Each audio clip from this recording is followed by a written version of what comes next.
Hey, Cinnamon Rage here, and this week we move from Malaysia to Japan for the 13th installment of League F6 and Xbox AOR series.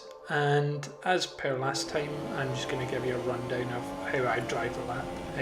So feel free to comment and make suggestions, though I guess with F1 2018 coming out in the next few weeks, or next month say, there's probably not much point. But yeah, in here I brake just after I take the corner, try and coast a wee bit before going up through 5th and 6th, before dropping to 5th at the corner there where I passed Jake, sticking in 5th and just letting go of the throttle as I make my way around the Senate S's, going up the hill in 6th, 7th, and I can't remember, but quite often I'll actually hit 8th, especially from the higher fuel mode. I usually drop to 7th and try and go full speed through there, but I was a wee bit cautious because I put too much fuel in. Dropping 4th for that corner and avoiding Josuke who was on the grass, and then dropping to 2nd and trying to get on the power quite early here after I get the car straight. From here on in, it's full speed, just trying to keep as far to the right of the track as possible, dropping a couple of gears, dropping another one, and then at last moment dropping into 4th just to give me a bit better turning, and then getting on the power as quickly as possible. Coming into 130R, well, it's full speed, so no need to brake, and I brake a wee bit early before the little kink in the gravel trap on the left hand side just after the 100-metre board, trying to take as much curb as possible down in 3rd, and again trying to get the power down.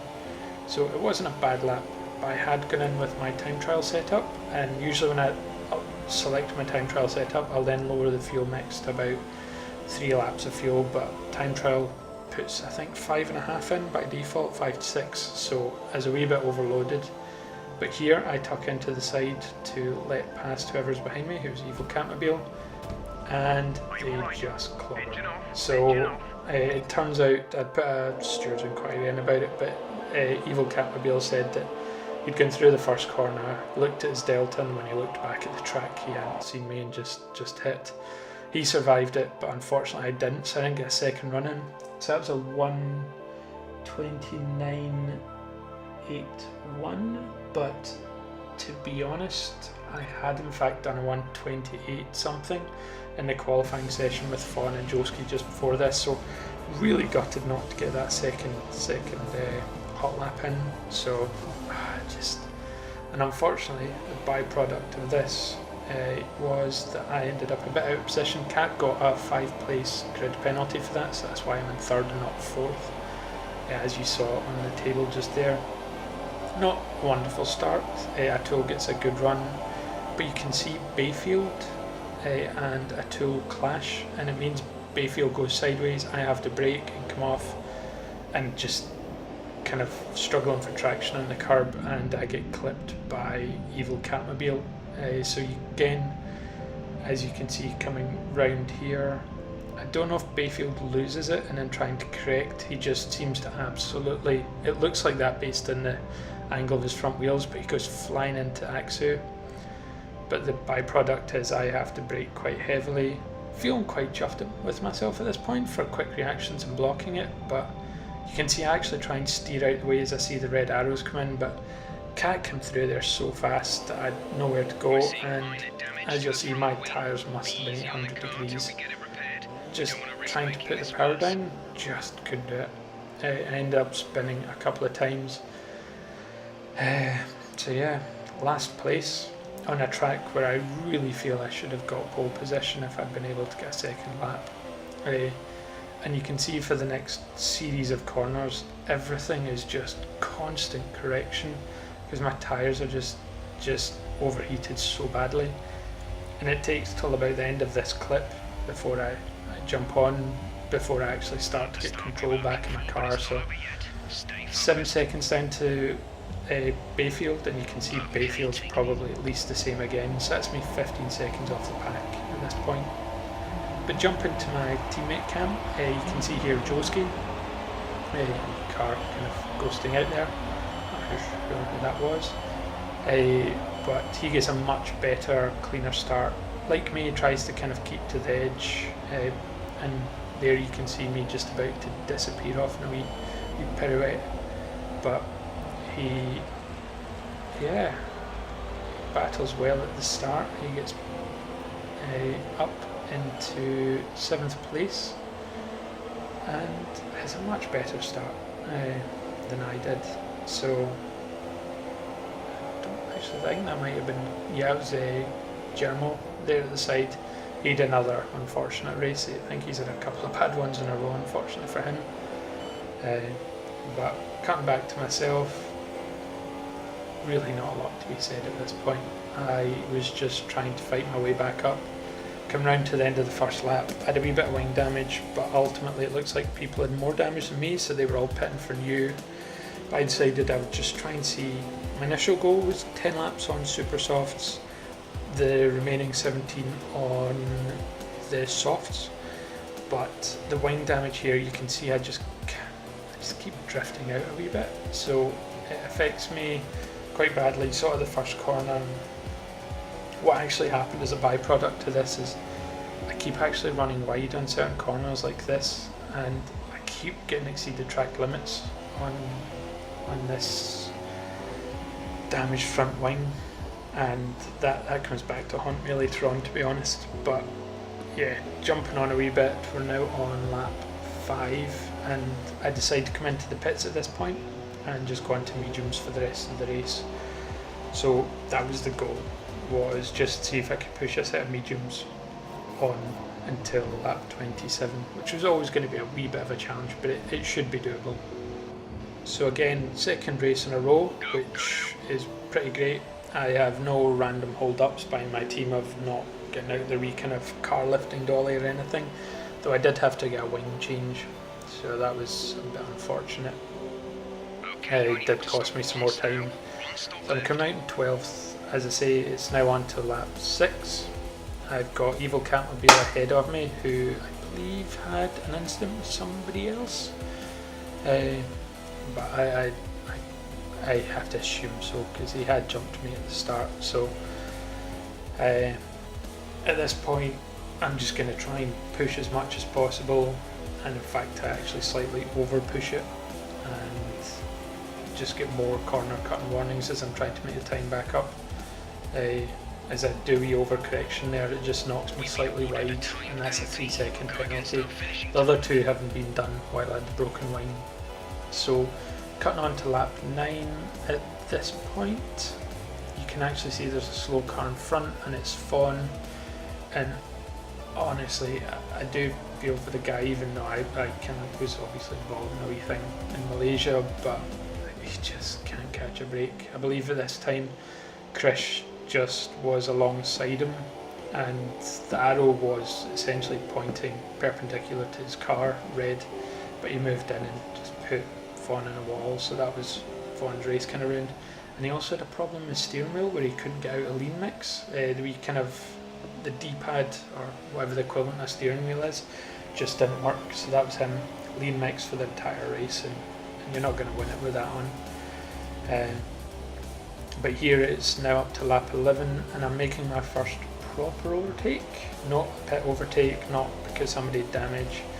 Catching up with Jake, who is my teammate's main competitor just now, and I get a good run off. I actually end up just running right between Jake and my own teammate, and up into 8th.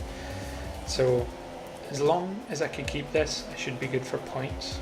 And what I'm going to do here is jump onto this footage, which is actually after I'd kind of got ahead of those guys. You can actually see that Joski, who'd just come out the pits, my teammate, is catching up with Jake. So another wee teammate cam here, and yeah, you're making good inroads. I think this was a good track for Joski. Unfortunately, he's going to miss USA next week, so I think that's us been on a couple of double points finishes. So it'd be quite nice to end the season with one in Brazil as well. But here you can see Jake gets a bit of a poor run, and that's Joski passed into 9th with Prowlix coming up behind him. So just jumping back to myself, we're on lap 14, and this series of footage is actually because I was having quite the battle with Peru. Yeah, I actually checked. So it's spelled Proulx, but it's actually pronounced Prue. I did double check. So yeah, we did kind of scrap for more than a few laps. It was very reminiscent of Spain for me, where we again had a battle, but this time I was the one on the faster tyres, but I was behind and just really struggled to get past them. And it's almost a repeat of that here. So yeah, I'm now the one battling. So I'm just going to fast forward a wee bit, and you'll be able to see that we do have some really good wee bit of racing going on. And keep an eye out, and you'll see there's quite a lot of kind of red arrows appearing into the braking zones as he was getting incredibly close. So yeah, it was clean, it was very enjoyable battling, but obviously I was holding him up. I was on medium tyres, but I'd done all my pits. This was for position, so I had to battle it, much as it put a wee bit of stress on my tyres and just probably cost us both a wee bit of time in battling. But as I say, I'd done all my pits. I was going to the end on these tyres, so I really had to just try and stick it out at this point. So this has obviously been on for a good couple of laps, but you can actually see here this was a wee bit, I tried to take a defensive line, but he did get past, but actually he got past like with probably a wheel in the nose of his car to give me DRS immediately back, and my setup was quite low downforce. It actually meant I had fairly good straight line speed, and it meant that yeah, there was a wee tap there, but nothing much in it. Again, pretty clean racing, quite good, and for me quite exciting racing. So yeah, that was kind of a good wee sequence of corners there. I kind of enjoyed that during the race. So come up here, I think this is about where Proulx's battling kind of ends.